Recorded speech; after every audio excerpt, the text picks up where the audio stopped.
What's going on YouTube? My name is Sciz, and today I want to show you 5 ways that I stop my graffiti spray paint cans from clogging. Now this is a video that might actually save you quite a bit of money because after you start doing these things that I'm going to talk about, you'll probably end up wasting a lot less paint. Some of these tips you might know, but I guarantee you at least some of them you will not know, and they will help you save money and clog your cans less. Also, if you guys do want a video on actually unclogging cans, I will have that linked in the corner where the cards are if it's out. If not, it's in the making. And if you guys do enjoy these tips today, feel free to maybe subscribe. Tip number 1. This has to do with those partial cans that you don't completely use up while you're painting a piece and what to do with them afterwards. So something you can do to stop them from clogging the next time you start them up, if it's going to be a while between uses, is turn the can upside down and just spray until paint stops coming out. I know that sounds weird, but hear me out. When the paint stops coming out, that means that the leftover paint that was still in the straw and the valve system of your spray paint can has been emptied out. And that way, any leftover pigment or spray paint formula that was in the straw can't harden in there and mess with your valve system at all. And of course, the reason you're turning the can upside down while you spray is to stop more paint from being drawn into the straw while you're emptying the straw out. On to tip number 2 now, and this one is something that I actually personally came up with. I'm sure I'm not the first to do it, but it does work very well and it has saved me a ton of time declogging cans. And the tip itself is very simple. Store your cans upside down. Yes, you did hear me right. I said store your cans upside down. This works best if you have some sort of like slanted shelf so you can store them like this and still see the color rings on them, but let me explain the purpose behind what I'm saying here. So the reason these nice spray paint cans have that goopy stuff that comes out at the beginning of when you're starting up a spray paint can is because the pigment separates from the liquid agent,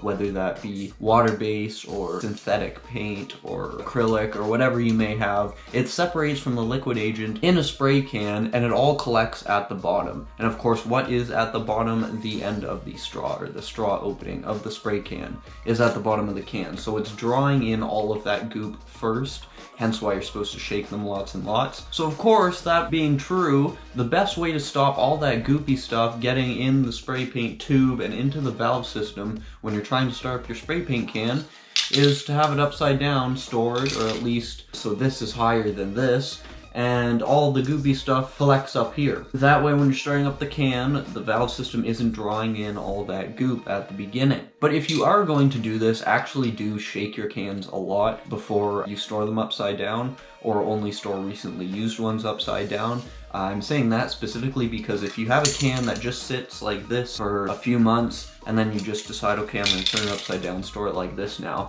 all of that goopy pigment is still up here, or down here, whatever, and it's gonna stick up there because basically it won't contain any of that liquid agent in the spray paint, and it'll all have already collected at the bottom. So you do want to mix it up just enough so that you get all that pigment able to slide down the can. Also, just a side tip, I wouldn't really want to travel with any spray paint cans upside down just in case it messes with the valve system and causes them to burst or something like that. On to tip number 3. We all know that you're supposed to shake your spray paint cans before you start using them. It says right on them. I guess the new ones are saying shake for 2 minutes. I usually give it 3 to 5, but something easy you can do, and this sort of goes along with the last tip. You'll look a little bit funny and your friends in the yard might make fun of you, but you can just shake them upside down as well, and that works perfectly fine. And again, it's drawing that pigment and that goopy stuff just away from the straw.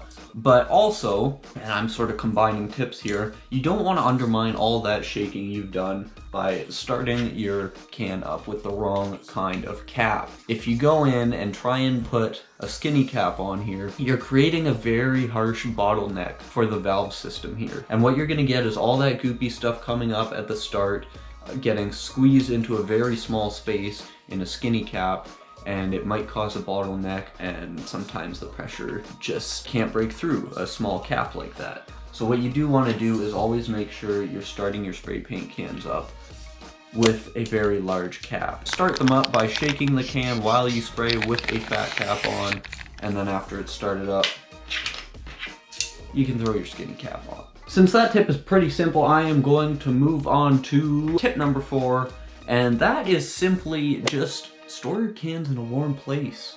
Honestly, you'd be surprised at how much of a difference it makes, and I guess more specifically what I'm saying is don't store your cans in a cold place. If you let your cans sit out, say in a garage over the winter, if you guys have cold winters like I do here in my part of Canada, the paint will freeze, and although it will thaw again when the warm weather comes around, it has sort of messed with the valve system enough that it makes those cans very hard to unclog if you do end up clogging them, and it does mess with the paint a little bit. And like I said, I will have a video coming about how to unclog your spray paint cans, at least the method I use to do that, fairly effectively, I would say. But my last tip number 5 here, is something that will save you a lot of time when you're specifically setting up your spot to paint at whatever free wall you're at or anything like that. And again, it's a very simple one, but it's something that most people just plain wouldn't consider to do. And that tip is simply just, if it is a sunny day, like it sort of usually is if you're at any kind of outdoor free wall or spot that you're gonna be painting, it's not real fun to try and do burners in the rain.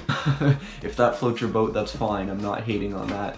But while you're setting up the wall, you know, just getting the dirt off the wall with a towel, maybe doing your roller coat if you have rollers with you, just simply take your spray paint cans out of the bag, out of whatever you brought them in, and just lay them out, let them bake in the sun a little bit. This will allow the sun to heat the cans up a little bit, and as we all know, warmer paint is just plain easier to mix than colder paint, and you'll just have to shake it less. And that's where the time-saving element comes in here. You're gonna have to shake all of your cans less. So in case you can't count, those were the 5 tips. Let everyone know in the comments if you have any tips personally that you want to share with everyone that I missed, or that you think are better tips than mine. I'm sure there's better ones out there. I won't be offended.